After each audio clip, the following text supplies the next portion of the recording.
Morning, all, on this Sunday morning. Welcome to the Magpie Circle Sunday Supplement. And for the first time in quite a long while, after a home game, we've not won, have we? We've not got that 3 point feeling. What are our thoughts and views on the performance yesterday and the result? For you, happy to escape with a point, courtesy of that 93rd minute penalty. It's another point on the board. We'll take it, says Martin Patterson. Or were you very frustrated with certainly the opening 45 minutes? And do you consider it 2 points dropped, especially when Walsall lost at home? So wasn't a good day all round. We could have gone top had we won yesterday. As it is, we slipped back to fourth. Here's a stat for you. 7 points separate the top 13 teams. So that's 7 points separating the top 13 teams. If ever there's going to be a blanket finish, and if ever there's a season when 2/3 or more of the entire division come Christmas will think they've got a chance of the playoffs, I think this could well be it. Eagle-eyed among you will have noticed a change in naming of the Hayden Green family stand. Notts haven't formally announced it yet, but you will have seen it was just back to Hayden Green family stand, and that's what it's going to be called again. Not spoke with the executors of the Hayden Green Trust, and it is going to be back to its normal name. I'm sure most, if not all, Notts fans will be very pleased with that decision. Over 1,500 of those, I don't know whether it's white, off blue, whatever you want to call it, fan shirts have now been sold. Certainly proving very popular. Fan shirt, not a third kit, though. Saw plenty of you wearing them at Meadow Lane yesterday. All this and more on your Magpie Circle Sunday morning supplement. As always, it's your show. Let's hear your thoughts and your views. Thanks as always to our official partners, the Big Shed at the Trent Navigation, and also to JH Accountants.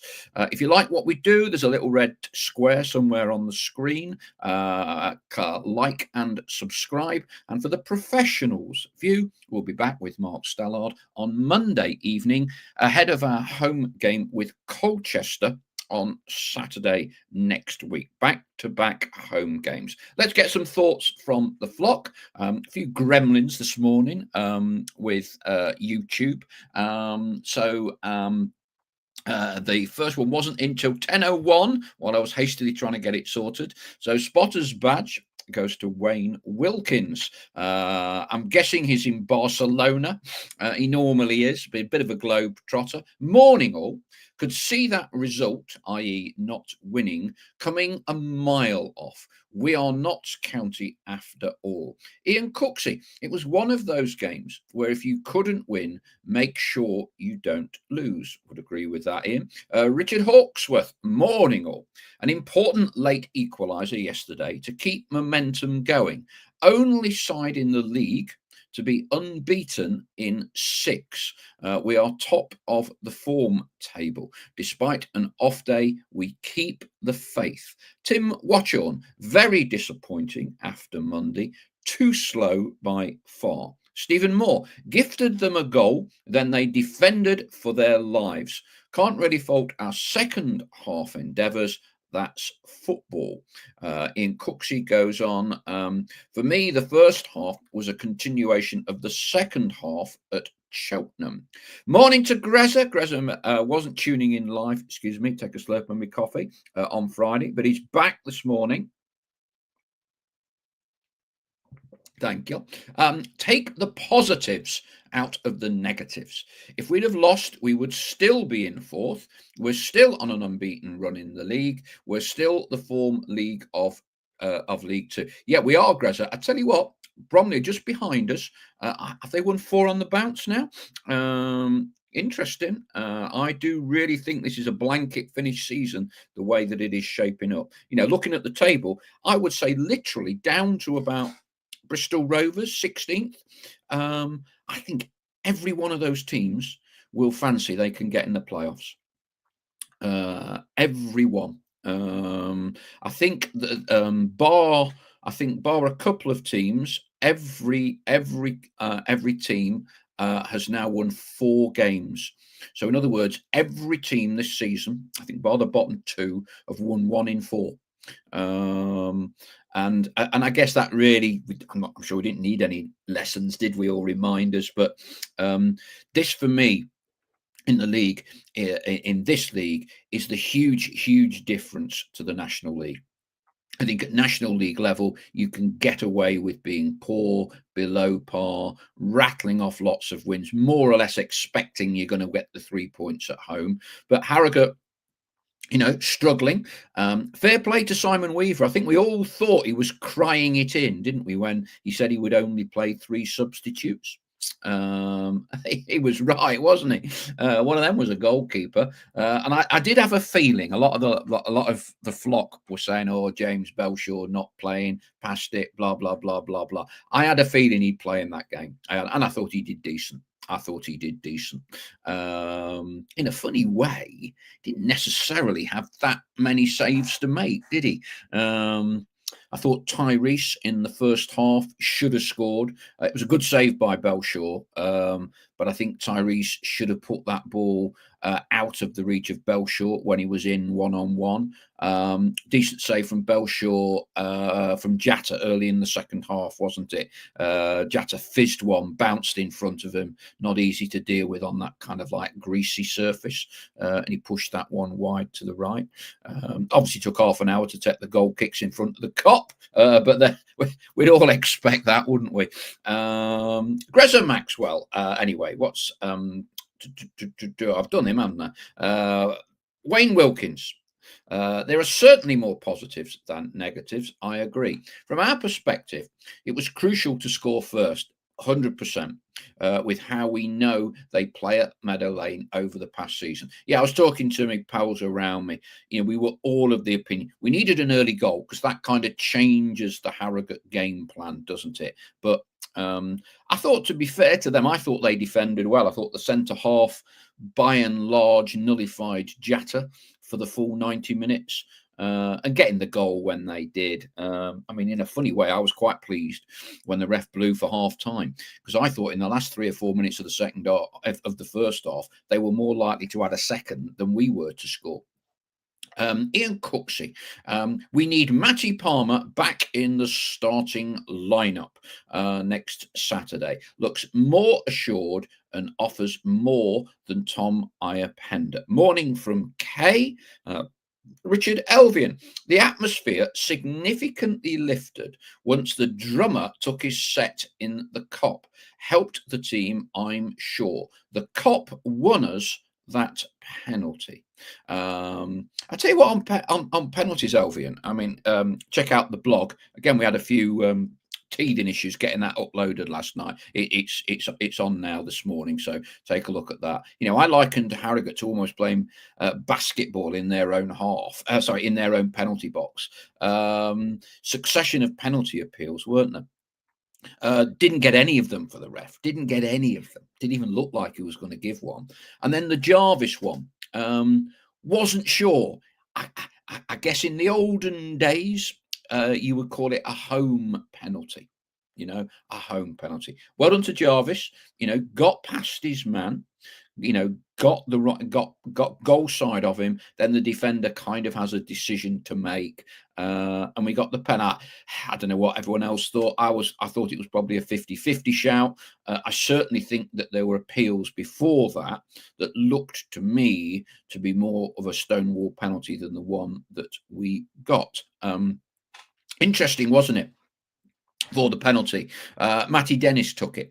Now I'm working on the basis here that Jatta is now off penalties after he missed the penalty in the shootout against Brackley when he hit the crossbar. So again, I'm guessing here there's some form of gentleman's agreement between Jatta and Dennis. Both obviously want to take penalties.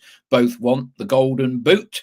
And so Jatta's missed one. So up steps Matty Dennis. I did have a horrible feeling Belshaw in front of the Cop, Notts fan, was going to save it. But well done to Matty Dennis. Kept his nerve, kept his composure. And we get a point out of the game. Paul Mantle. If it was ever a first half, if it was ever a first half that was so predictable, this was at one point good enough. Let's move on. Richard Elvian, Colchester will play like Harrogate. Need to take this into account tactic wise. They played low block and man to man. Need to counter that. Yeah, and I agree with you, Richard. But I do think we spoke about 7 points separating the top 13 teams. And I don't really think any team in this division at this moment should be having a superiority complex over anybody else. Look, we know we think we're better than them, better than this. They're just coming to defend. I don't think there's that much difference between a lot of these teams this year. We are not head and shoulders above the rest of the division. Colchester went to was it Walsall yesterday and won 2-0. Walsall league leaders. Crawley got a 2-2 draw at Gillingham, and when we look at how Crawley played when they came down here, I think there is actually very little difference between the vast majority of the teams in this division. We might think we've got a massive superiority complex. I don't think we have. Which again is why I think, it's going to be very, very telling and very, very important in January. I think we need some more quality in this group in various positions. At the minute, I think we're on our day 5% better than a lot of the other teams. I don't think we're head and shoulders above the rest. And results at the minute kind of tend to be proving that. What I think Pato has done is he exacts the absolute maximum out of this group of players, and we've got a good home run going. We've said before on this show, our problems when we dropped out of the league stemmed from not winning games at home, making Meadow Lane a fortress. And I think that is one of the things that Martin Patterson identified, addressed, and corrected. I can't remember the stat now. Did we win 1 or 2 out of our last 8 or 9 at home last season? That's why we didn't go up. You can boil it down to a lot of things. We didn't go up because we weren't good enough at home. Martin has got us being a decent team at home. Morning from PJ Defiance. Sam Draper, morning, Sam. That game was always going to be a banana skin. It was a unique game because Harrogate have lost so many in a row that they had nothing to lose. It was almost like a cup game. Derek Flowers, we won't get away playing like we did in the first half against Colchester. Wayne Wilkins, again, Hall's golden chance that was saved, mentioned that a bit earlier, was pivotal for them. Totally agree, Wayne, totally agree. Belshaw kept it out, and a couple of minutes later, they take their chance. They would have collapsed if Hall had scored. I agree that the game plan clearly was to frustrate, and getting the goal was kind of almost a bonus for them, wasn't it? Derek Flowers, Patterson should make the defenders watch the game back and let them see how to defend. Quick straw poll among the flock. Penalty for Jarvis. Do we think it was a penalty or not? Let me know. I was in the Pavis near the press box, had a reasonable view. I think there was contact. He's gone down. Ref was in a decent position. But having said that, the ref was in a very decent position for quite a few of those handballs. Some of those looked stonewallers to me, absolutely stonewallers. But he didn't give them. We always try and be objective and fair on this podcast, not too many black and white tinted glasses. Richard Hawksworth says no penalty for me. Any other thoughts on that for those of you who were at the game or watching it on a dodgy stick or however it was you were partaking of the game? Let's talk diversify. Sam Draper. Was it Hall that got man of the match? Not sure about that. Thought Bennett was the best player yesterday. Yeah, I thought it was a tad unlucky to be substituted. Thought it was a tad unlucky. Stuart Wood. Stuart Woodward. Looked like a penalty to me. Their player did not appeal, just fell to his knees. Stuart Woodward, it was a pen. Let's just Ian Cooksey thought it was a soft penalty, but the ref missed a few earlier ones, which balances it out. Leslie Watson. Jatta just isn't consistent over a proper goal scorer in January. He got like 1 in 2 since he came here, Auntie Leslie. I'm not sure about that one. I'm not sure. David Amy, no penalty, but we should have had 3 before that one. We got away with it. It was interesting listening to Martin Patterson's post-match interview, which has always seemed to be very much on the money.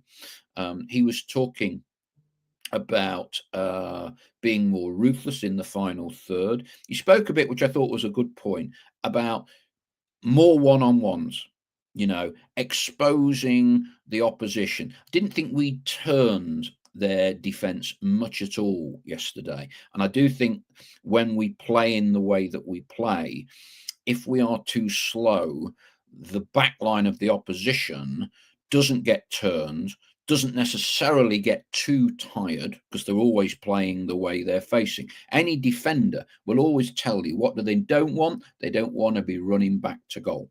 They don't want to be running back to goal. Play the way they're facing. And we didn't, for me, turn them a great deal yesterday. It's an interesting point he made about, as I say, one-on-ones. And if you're looking at a player one-on-one, beat him with a bit of skill, you've probably got to say Jarvis is in that top 1 or 2 at the club. And he's forced his way onto the subs bench for the last couple of games. He's had a small amount of game time. He's won the penalty yesterday. I just wonder now if there's a little chink of light for Matt Jarvis. I wonder. I wonder whether, he's towing the line now. He's doing what he's being told in training. I just wonder.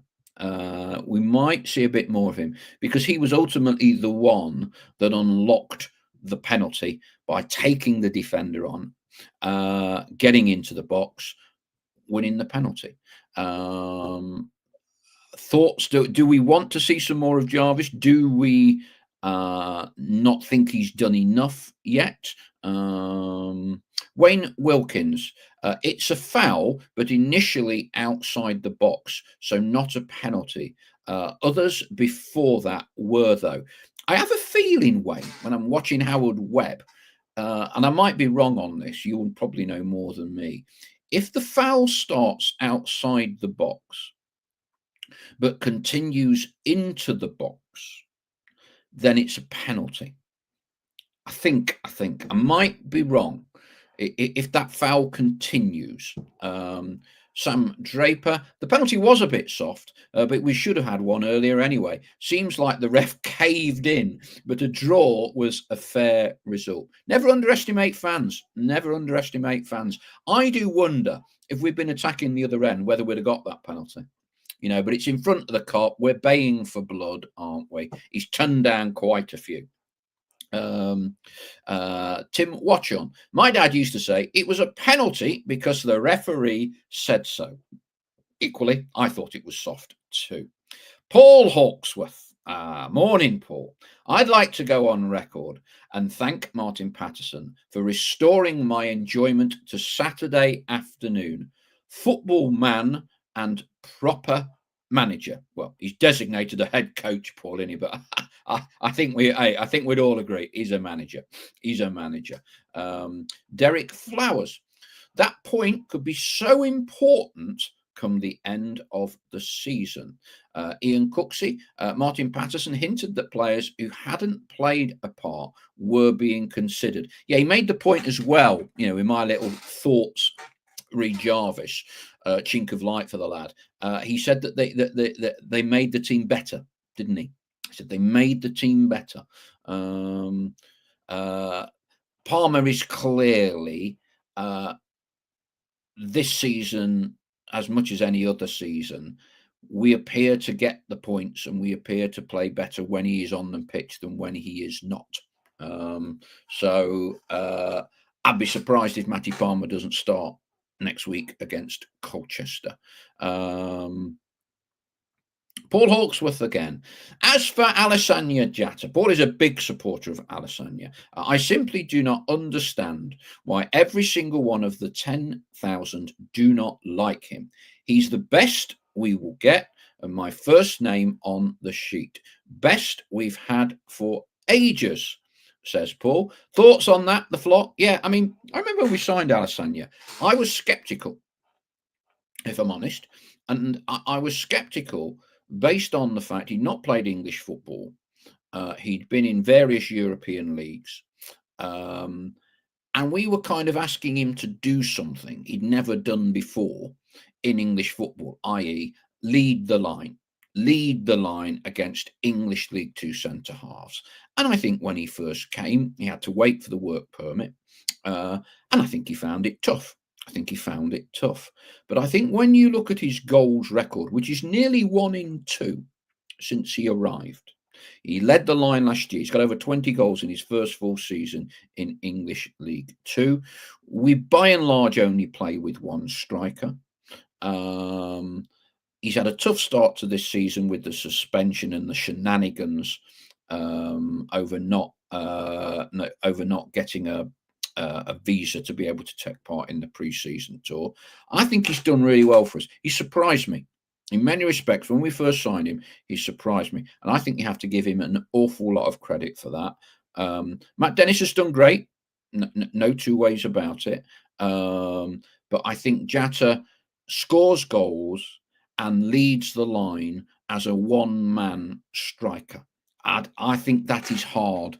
And I don't think there are necessarily too many people that can do that. And I think to be a successful League Two club, you have to have a 6'2", 6'3", 6'4", powerful centre half who can run, who can head it, and can chip in defensively, which clearly Martin Patterson has made him do more of. The number of headers, for instance, he won at Cheltenham from set pieces when Cheltenham were putting corners in. So I think he does a really good job for us. I guess it's the nature of the world, isn't it? He scores 3 goals in 2 games and, is the greatest thing since sliced bread. When he doesn't do it, we all say, get rid, sell him. We should have got rid of him to Plymouth and all the rest of it. For me, we had the debate last week. Absolute essential we have him for the full season if we are going to maximise our chances of going up this year. Absolutely essential. A key part of the spine of the team. Down the middle, goalkeeper, centre half, centre mids, centre forward. He's a key component of that. Ian Cooksey, their manager, I presume that he means Harrogate's Simon Weaver, has said that, hang on, a few more messages come in, has said that he got a message to the 4th official to tell the ref not to be swayed by the crowd. All gamesmanship, they all do it. Greza Maxwell, Jarvis's body language suggests and appears he plays like he's uninterested. Chris Waddle was the same. It's quite funny, isn't it? Where stylistically, there was Pat Nevin on the TV commentary of that never to be repeated FA Cup exit at Brackley, likening Jarvis to Cole Palmer. We've now likened him to Chris Waddle. However, says Gressa, I do believe that there is a player there. Maybe he just needs a run of games to showcase. For me, he's quality. Wayne Wilkins, Jarvis and Bennett are the best 2 wing-backs. Jody and are the best 2. Jody and Cerula can beat their men, but they're half a yard slower. Gordon does neither, but has a good engine. I think it all comes back to that debate, Wayne, doesn't it? Wing-backs or full-backs, and sometimes I think some of those players are better full-backs than wing-backs and vice versa. But we pretty much play wing backs all the time, not fullbacks. Sam Draper would be brilliant if Jarvis is doing what is asked of him in training, as he can be very dangerous going forward. Hopefully, this is the start of him getting more game time and Pato trusting him. Reza Maxwell, Jatta's all-round game has improved under Patter's tenure, in my opinion. Derek Flowers, Alassane Jatta should be the first name on the team sheet every game. Derek in agreement there with Paul Hawksworth. Let's just tidy up Hayden Green, family stand. I think several of you would have noticed the new signage on the stand. So when Notts did a commercial partnership, was it Greenfield Energy? Part of that encompassed the stadium naming rights for the family stand. Now that caused, I think it's fair to say, quite a backlash from supporters. Club made contact with the executors of Hayden Green's trust, who were keen that Hayden Green's name should continue to be recognised on the stand. Notts have kind of taken that feedback. There's no official announcement been made, but you will have seen the signage from the corporate sponsorship has been taken down, and it is now back to being the Hayden Green family stand. And I would be expecting the club to be making a statement in the not too distant future. Everyone happy with that? Hayden Green's legacy, save the club. As supporters through the first iteration of the Not Supporters Trust, did brilliantly to raise $250,000. Let's not forget Hayden Green put in 4 million. Without Hayden Green, we would not have been coming out of administration. And I think it's absolutely right and proper that his legacy should absolutely continue to be front and center of our inverted commas experience at Meadow Lane. Okay, so Hayden Green, I think everyone should be happy with that. The shirts, over 1,500 sold now. We spoke at length on Friday about that. It's a fan shirt. Club are awaiting delivery of a slightly different third team kit that probably won't be worn for a few games yet away from home. That's tidied that one up. What else have we got to talk about?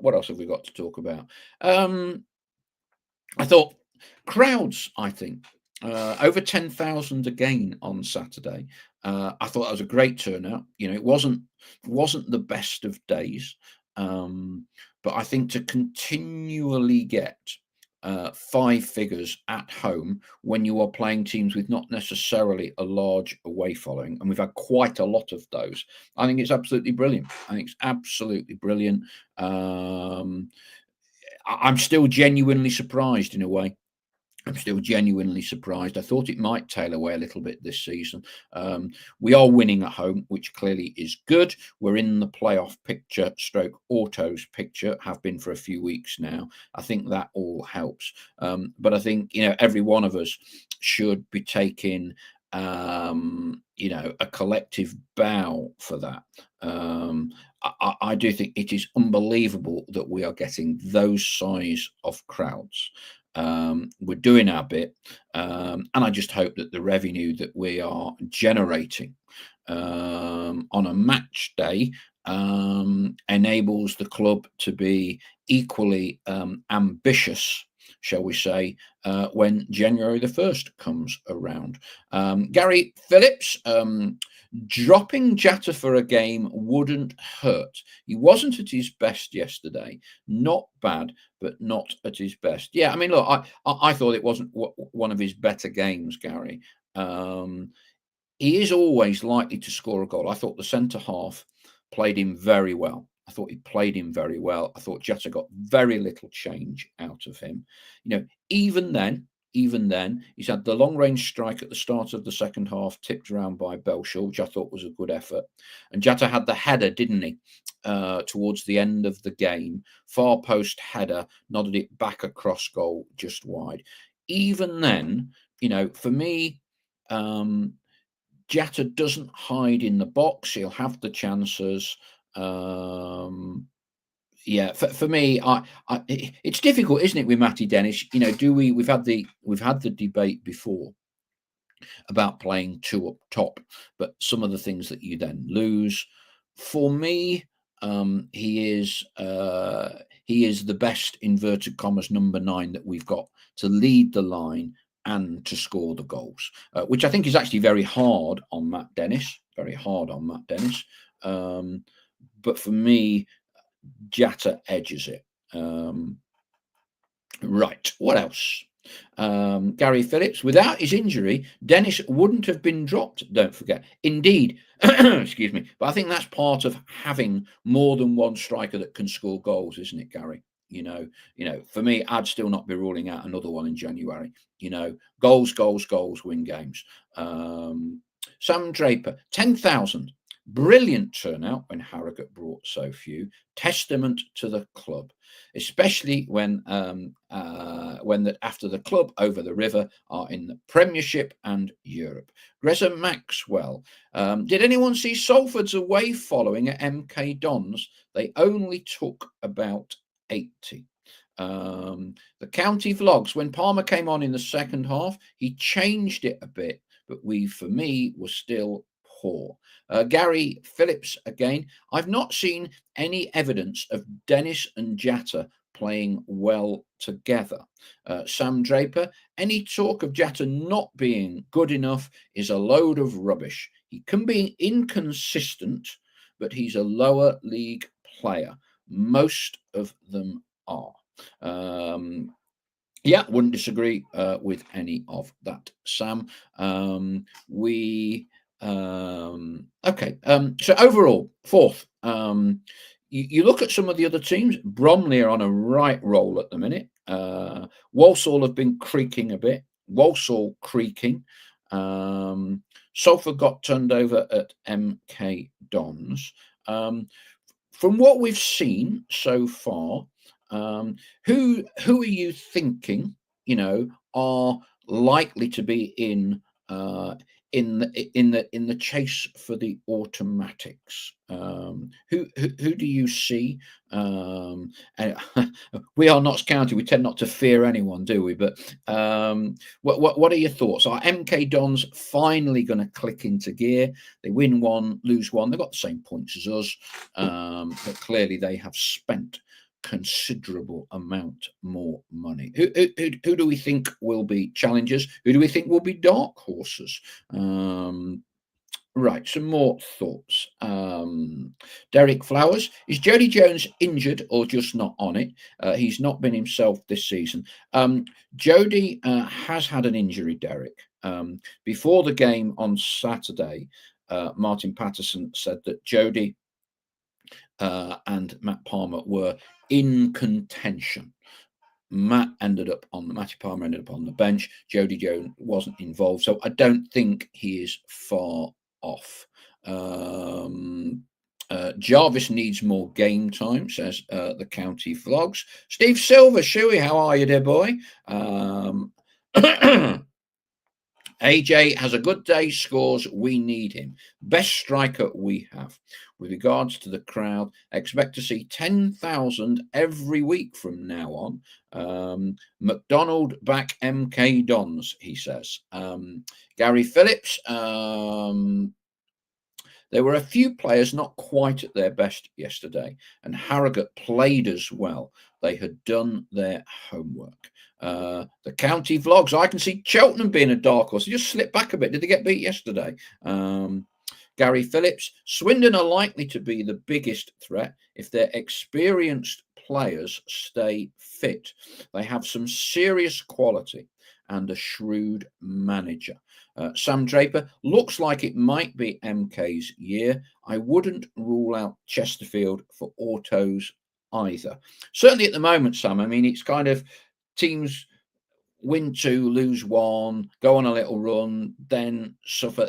I mean, I'd be very surprised if MK Dons ultimately, come the end of the season, have not pulled away with the quality that they've got. I also think they will go big again in January. And I'll be interested to see what teams do decide to go for it in Jan. As I said, I think if you're looking at the table at the minute, there's probably 16 of those 24 teams all think playoffs, genuinely think playoffs. And I think 3 or 4 of those will go big, because on the face of it, there's every place is up for grabs this year. Every single place is up for grabs. I wonder if Salford might go big in January. Gary Neville talks a good game about sustainability and everything else and all the rest of it, but they'll splash the cash. Don't worry about that. They'll splash the cash. Somebody will definitely come from the pack, says Ian Cooksey. It seems to happen every single year. I've got to say, well done to Bromley. I think it's quite remarkable what Andy Woodman has done there, with crowds of unknown. Was it 1,500? They're on a right roll at the minute. There's clearly a degree of loyalty at that club from Andy Woodman, having turned down overtures. He could have gone to Gillingham a year or 2 ago. There's loyalty from Michael Cheek. He's been there a long, long time now, and I don't see him moving. And I think they lost the plastic pitch when they got promoted, so they're now playing on grass. I think it's phenomenal what they do. Chesterfield fans were really up at the old golf club at Coxmoors. A few Chesterfield fans there, they were spitting feathers a few weeks ago. Spitting feathers, get rid of Paul Cook, this, that, the other. Yeah, they're basically speaking very, very similar to us. I wouldn't be ruling out the likes of Oldham, Bristol Rovers even. As I said, I do think we just have to be a tad careful about any kind of superiority complex that we have. Again, several members of the flock have said this before. I'm not sure how much more Martin Patterson can get out of this group of players. When we play well, we're a match for anybody in this division. Absolutely. But every team in this division can say, when we play well, we're good enough for the playoffs. Every team can say that. On an off day, then I think we're exposed as being mid-table team, Don't think we can afford too many injuries to certain players. The same can be said for most clubs. Greza Maxwell, the top half is too tight to make a prediction. So many teams with a couple of wins on the bounce puts them in the top 6 from mid-table. Ian Cooksey, it will come down to those who think playoffs are reachable and who thinks autos that might reflect their transfer business. Gary Phillips, I think we need to add a right wing back with Gordon out. We're struggling for right-footed options. Wayne Wilkins, going back to attendances, how many season tickets did we sell this year compared to last? Broadly similar, might have been 100 or so more. We're about 6,500, Wayne, on season tickets, which again, I think is phenomenal. Absolutely phenomenal. Gary Phillips, if we lose Palmer or Robertson for more than just a game or 2, we will struggle. For me, Norburn is not a long-term answer. Derek Flowers, if most teams are to splash the cash, including Notts, where's all these good players coming from? I'm not for a minute saying, Derek, that lots of teams will splash the cash, but I think 2, 3 will give it a go. And I would suspect they'll be fishing in the same pond. They'll be looking at Premier League clubs looking to offload talented young players. You'll be looking at goal scorers not getting game time in League One. I think you will be looking at the same pool of players. that these League Two clubs will be chasing. Sam Draper, I agree with Paul. We shouldn't have a superiority complex just because we're a bigger club in terms of attendance. We are in League Two, and it's difficult because players can have off days regularly. Dale Pike, it says 6 of the top 9 play each other next weekend, and I'm sure lots of weekends, Dale. It's going to be like that.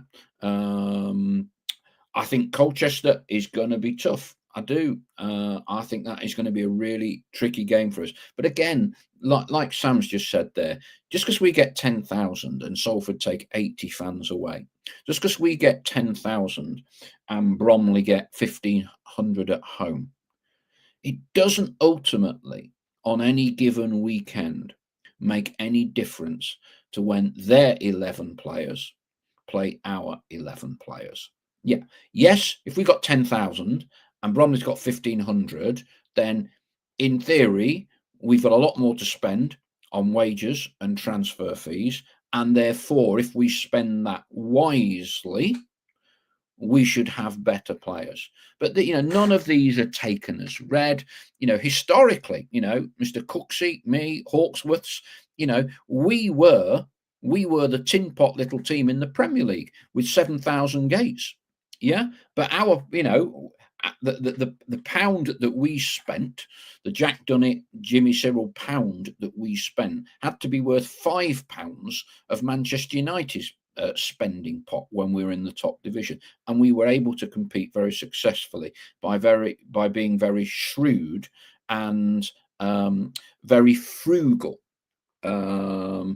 Clearly, we have more money than most, and it's how we spend it. I think the brothers came out, didn't they, at the start of the season or at the fans forum, and they spoke about this was the biggest budget that they have given to Notts since they arrived. Now, that probably left quite a few of us scratching our heads. Have we got value for money for that? Is a very debatable point, but that's a salutary lesson in, I would see, our wage bill has got to be double what Bromley's are. It's got to be double. And yet Bromley have got 1 point less than us, or whatever it is so far this season. And that's the beauty of football. It will always show up anomalies. And conversely, we've probably got half the wage budget of MK Dons, who've got, broadly speaking, the same point. So you're probably looking at MK Dons having a multiple of 3 or 4 times the budget of Bromley. So far, that's translated to what? A point? Beauty of football. Beauty of football. Right, what else have we got? SB. Sam, I'm wondering if you're the same lad that went to College House School.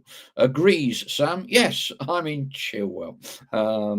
Gary Phillips, are we likely to receive any really high bids for any players in January? I'd be surprised if people aren't in for Jatta and Dennis, if I'm honest with you, Gary. But look, we hold the cards unless there are release clause fees. Steve Silver, Notts drop into the playoff places, sneak in the top 3, can march, stay there. Don't think my it's good to have a smile, Steve. I don't think my heart could take another playoff semi-final like the Boreham Wood one. For those of you who haven't quite joined the dots up there, Steve Silver, Shuey, was the gentleman that took the very serious heart attack at Newport. 2 air ambulances on the pitch. Heart stopped for several minutes, caused a delay to the game of over an hour. He's a lovely lad, he's Shuey. We had him up. Those of you who were at the Raddy night, we got him up on stage to say hello to everyone. So it's good to see he retains a sense of humour. You certainly need it when you watch Notts County. Gary Phillips, I don't think we have found our best 11 yet. In fact, this would probably vary depending on our opponents. It's an interesting point about the best 11, Gary. What's happened to rotation? What's happened to minutes in legs? What's happened to sports science people talking about red flags and you can't expect players to play 3 games in a week anymore and you have to bring them off or they're bound to get injured. He says with a hint of sarcasm, hey, you win, you keep your place. Yeah. And if you are looking at the likes of Scott Robertson and Lucas Ness, who didn't really play much last year, I think it's fair to say that Martin has a bit of tough love when it comes to fitness. They're now playing more games than they have for a long time. And again, probably goes back to Paul Hawksworth's point earlier. You know, this guy's a manager, not a head coach. Tough love, work hard, traditional values. Put a shift in. Gary Phillips goes on, despite a poor result yesterday, I still feel really happy with how things are going, much more so than last season. I think we were about a point or so behind, or very similar in terms of points. I think the table is going to be much, much, much more of a blanket finish this year. The reality is, had we won yesterday, we'd have gone top. The reality is that if we lose 2 or 3 games on the trot, we'll be 10th. And we kind of all, depending on your glass half full or half empty scenario, you tend to take the best one to prove the point. So if you think we are a top team, you'll talk about being only 2 or 3 points off the top. If you think we are punching above our weight and you're a bit more pessimistic, you'll be going, we're only 3 points off 10th. That kind of shows you, I don't think we've cracked it by any means. I think we're competitive. And I don't think we're any, if I'm looking at it very brutally and very analytically, I think that's where we are. We're competitive. Martin is getting just about everything he can out of this group of players. Personally, I'm not sure that we've got as good a group of players in terms of quality as we had last year. I don't think we have, but I think we are much more of a unit this year. I think we are playing a style of football that if you look at what gets you out of League Two, we are now much closer to that than we have been at any point since we came back into the Football League. That'd be my synopsis. Ian Cooksey, the empty Saturday FA Cup second round day. Yeah, we ain't got one, have we? Will prove to be very useful before we play 7 games in 26 days. Hey, I sure as hell, Ian, wish we were playing on that FA Cup weekend. Ian Cooksey, 10 days between Bristol Rovers away and our next game against MK Dons. Sam Draper, Pato must have something about him. We've been through all central centre-backs and each one has stepped up and performed. He obviously keeps everybody keen. Gary Phillips, add Didsey to this group. He is the one player we miss from last season. I can think of another one, but I'm not going to say it, Gary. Just imagine if we'd kept him. All righty. If there's anything else you want to say, ping messages on the board. We'll wrap up in the next 60 seconds or so. Do whatever it is we're all doing today. No midweek football again, sadly. Colchester at home. Nice not to be travelling. Certainly is for with me. As you probably saw yesterday, I've got rid of my crutches. Don't tell the surgeon. Okay, it's only 2.5 weeks. And I couldn't get a parking space that close to Meadow Lane yesterday, so I had to park bloody in Snenton and hobble over the railway bridge, hobble down Daleside Road, and hobble down Meadow Lane each way, but managed to do it. So we're all right. We're getting back. 57 steps I hadn't realised it was that many. 57 steps to my seat next to the press box. I'd normally have to go to the loo at half time, but obviously I didn't. But yeah, so it was good to be back. I missed 3 games on the trot. It's the first time I've done that in probably over 20 years, if you count the Virtue Trophy one as well. So good to be back. Enjoyed it. Enjoyed seeing everyone. Lots of people came up and said hello. Saw Billy Ivory, remember him from Coronation Street, and the filmmaker did the excellent film on the guy that went over, the army veteran, left the care home to go on the boat, Michael Caine and Glenda Jackson. It's not bad when you're a filmmaker, is it? You can say that's Michael Caine and Glenda Jackson's last film and you did it. So yeah, I had a bit of a chat with Billy as well, so it was good to see everybody. Gary Phillips, oh my god, I forgot about the goalkeeper. Steve Silver says, Paul, try and pot at the Notts County Foundation. I like to walk, Steve. I do. I love to walk. Just probably a bit longer than I had anticipated 2.5 weeks after my new hip. Greza Maxwell, I'll swap that yellow shirt for my signed Nolan Sisters album. I thought you were going to say you signed Kevin Nolan's shirt. Richard Hawksworth, speak for yourself, Paul. 7-hour round trip for me Saturday. Roll on Bristol Rovers away. Richard Hawksworth, who lives in Royal Marlow on the big estate there, on the big estate. He's got a deer park backing onto his garden. I tell you, it is great. It never ceases to amaze me. Never ceases to amaze me the lengths to which Notts fans will travel for games. I mean, it's some effort. And I know there are fans down on the south coast, Solent. We've got them coming from Kent. We have them coming from Dorset. There's quite a few from Scotland, you know. Paul Batchford is one. And then there's someone who I met somewhere. Can't remember the gentleman's name. He comes from like sort of the Highlands of Scotland, not just Glasgow, the Highlands of Scotland. Phenomenal. Comes down on a Friday and then we'll head home on a Saturday. Brilliant spot. Yes, that's a good point. Pieface has reminded me. Sky documentary, Munto. Remember them?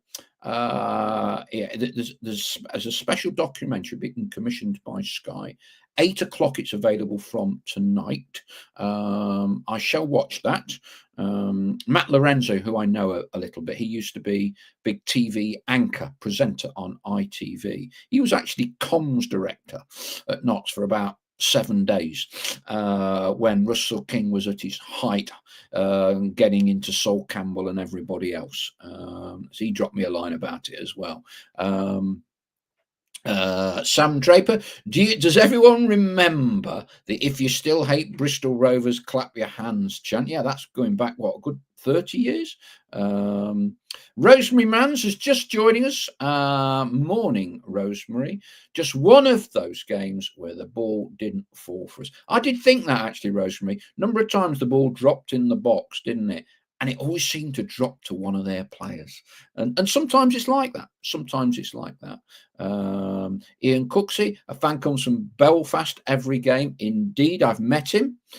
He actually came early the other week to come to the Raddy night. That's right. Yeah, comes over from Belfast. Yeah, unbelievable. Anyway, I think that'll do for now. Lovely to see you all again. We'll be back with Stel, the professional's view, see what Stel has got to say Monday night. Don't forget the vlog. We had a few teething problems with it, but the vlog, the matchday vlog, is now up and available on our channel, so take a look at that. Thank you one and all for your support as always. Thank you to the Big Shed at the Trent Navigation and to JH Accountants for their support. Gary Phillips says, glad you're back. Excellent job with the podcasts. Top man is Stel. Yeah, I saw Stel briefly yesterday. I saw Paul Bolland as well. Remember Paul? Remember Bolly, little midfielder? Yeah, he does He covers Harrogate. He finished his career there. He covers Harrogate for local radio. So saw Bolly as well. So he was in good form. I'm surprised he wasn't fourth sub. But anyway, he said he failed a fitness test. Thank you, one and all. As I say, apologies for the gremlins at the start of the show. Look forward to tidying them all up ahead of Monday night show, 7 o'clock with Stel. Cheers for now. Bye bye.